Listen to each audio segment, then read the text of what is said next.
Ok, aquí tenemos entonces que mirar algo. Nuestra Pascua no es la Pascua que celebran los judíos. Nuestra Pascua tampoco es la Pascua que celebra la Iglesia Católica Romana en un sentido de tradición. Nuestra Pascua tampoco es los huevos que se reparten. Nuestra Pascua específicamente es una persona y se llama Cristo. Cristo es nuestra Pascua, porque ya entendemos qué era la fiesta de la Pascua. Entendemos que era la sangre puesta en los dinteles y en los postes de las casas para guardar a las familias del pueblo de Dios. ¿Estamos acá? Y cuando usted y yo venimos al camino del Señor, el Señor, a través de la obra expiatoria, Él ha marcado, Él ha puesto su sangre preciosa en ti y en todos los que hemos creído. Pero no solo eso, Él te hizo promesas. Si tú crees, no solo tú serás salvo, también tu casa. Quiere decir entonces que a través de esa sangre hay una cobertura de parte del Señor para que el ángel de la muerte no toque a tus hijos, a tus nietos y a tus bisnietos, porque la sangre de Cristo tiene poder. Algunos hijos piensan que son de acero y andan de rebeldes y hacen un montón de cosas y piensan que no les va a pasar nada nunca. Pues mientras su mamá y su papá se mantengan firmes orando y caminando con el Señor, Dios va a tener misericordia. Pero un día llegará entonces un encuentro personal.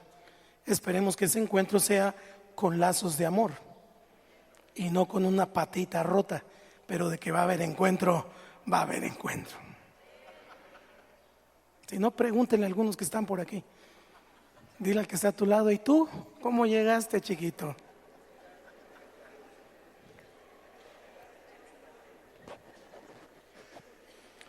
Como Cordero de Dios, entonces, Él es nuestra Pascua, pero no solo eso, Él cumplió con otras cosas.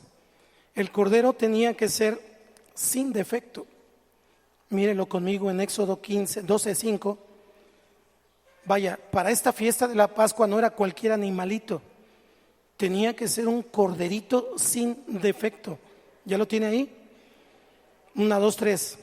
El animal será sin defecto, macho de 1 año, lo tomaréis de las ovejas o de las cabras.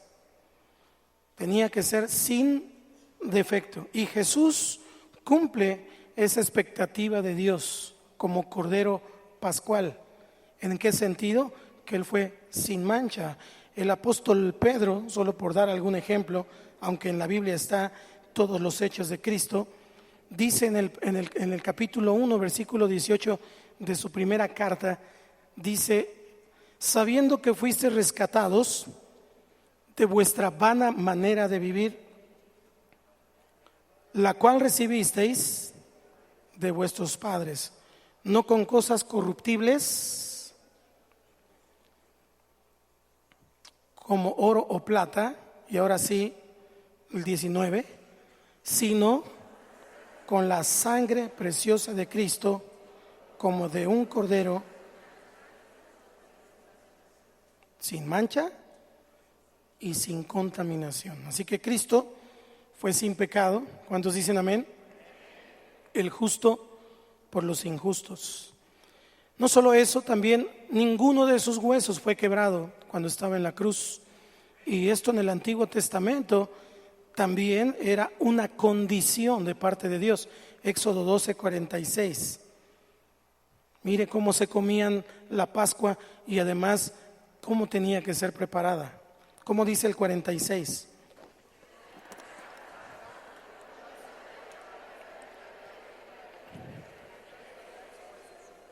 Así es, ni quebraréis hueso suyo. San Juan, el capítulo 19:36 dice: porque estas cosas sucedieron para que se cumpliese la escritura, no será quebrado hueso suyo. Tenemos que ver un sinfín de cosas que se cumplieron, que estaban escritas y que se cumplieron con Cristo en el Nuevo Testamento. El pan sin levadura que miramos entonces, que se comía esta Pascua, lo que hace es exhibir ese sentido de la gracia por medio de la fe. Usted y yo estamos aquí porque Dios ha tenido misericordia de nosotros. Ninguno de los que estamos aquí somos dignos de Él. ¿Los demás sí? Ninguno de los que estamos aquí somos dignos de Él. Tenemos que entender eso. Y esos panes sin levadura tenían que ver con esa pureza que Cristo tiene. Ahora, usted y yo continuamente podemos disfrutar de esa gracia redentora, continuamente podemos disfrutar del perdón de Dios, porque el que está en Cristo y las cosas viejas, he aquí, todas son hechas nuevas. Y eso tiene que ver no solo con mis actitudes, con mis comportamientos, tiene que ver incluso con las celebraciones, tiene que ver incluso con todo lo antiguo para instaurar esto nuevo que ahora tenemos en Cristo Jesús. De esta manera, entonces, la vida cristiana tiene sentido. ¿Por qué tiene sentido? Porque ahora estamos entendiendo lo que significa conmemorar. El pueblo hebreo conmemoraba la fiesta de la Pascua, porque recordaba precisamente este asunto de cuando el Señor los libra de Egipto. Usted y yo entonces tenemos que comprender que cuando Cristo viene a nuestra vida nos rescata de Egipto, porque Egipto es un símbolo del mundo, de esclavitud, y usted y yo estábamos esclavizados al pecado, a las situaciones de las cuales no podíamos salir. Pero cuando viene nuestro Salvador, nuestro Señor, nuestro Redentor, usted y yo, a través de esa obra, somos libres, porque Cristo viene y liberta, Cristo rompe las cadenas, Cristo nos limpia con su sangre, Cristo nos rocía, no solo nos rocía, nos lava con su sangre. Antes de celebrar esta Pascua, el Señor, si usted revisa Mateo y revisa Juan, se dará cuenta que Él lavó los pies de sus discípulos, incluido Judas, el que lo había de traicionar. Esto quiere decir entonces que debemos de amar y debemos de bendecir aún a nuestros enemigos. Conmemoración de la Pascua para los judíos tenía que ver con tener una actitud correcta en su corazón y en su mente, porque ellos habían sido rescatados apresuradamente al atardecer en el ocaso. Usted y yo entonces tenemos que mirar que Cristo para nosotros representa esa Pascua. Usted y yo ya no celebramos una Pascua como lo celebran los judíos, o la celebraban, porque ahora ellos celebran esta Pascua sin sacrificio. Recuerde que no tienen templo, y a partir de que el templo fue destruido, ellos celebran esta Pascua, pero sin sacrificio. Ellos están esperando que venga el Mesías, pero el Mesías ya vino, está aquí esta tarde con nosotros. Hácelo al Señor.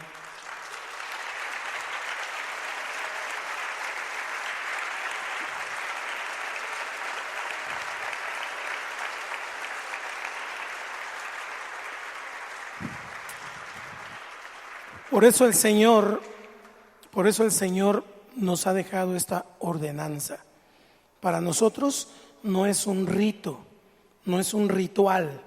Ellos tenían un rito de celebración y de conmemoración, pero para nosotros no es un ritual, para nosotros es una ordenanza. Hay dos cosas que el Señor ordenó, y yo agregaría una tercera en boca de Pablo, pero la primera es celebrar la cena del Señor en memoria de mí, dijo, para que no se te olvide, para que no se me olvide de quién dependemos, para que no se nos olvide que Él vino a morir en la cruz por usted y por mí.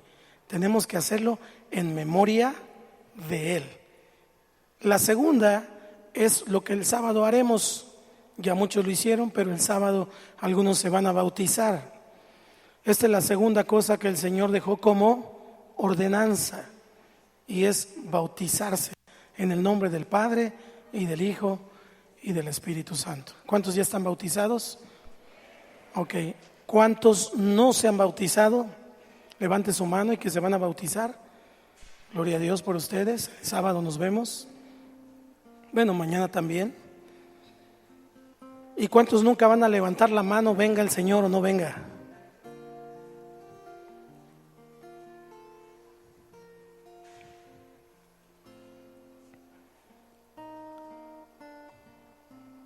Yo agregaría una tercera, porque de ahí depende todo. Y es convertirse en un adorador. Buscar estar en la presencia del Señor. De hecho es el gran mandamiento: amarás al Señor tu Dios y a tu prójimo como a ti mismo. No dejando de congregarse como algunos. Esas las cosas que debemos hacer de una manera porque el Señor las ordenó. Quiero que busquemos todos Primera de Corintios capítulo 11, desde el 17 hasta el 34.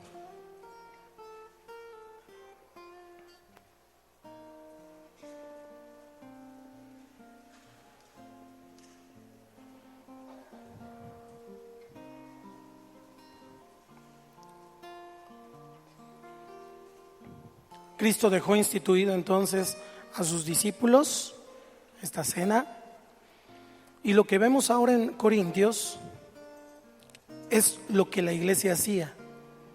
Constantemente se reunían para conmemorar, constantemente por el templo y por las casas partían el pan y tenían un tiempo de conmemoración. Más adelante,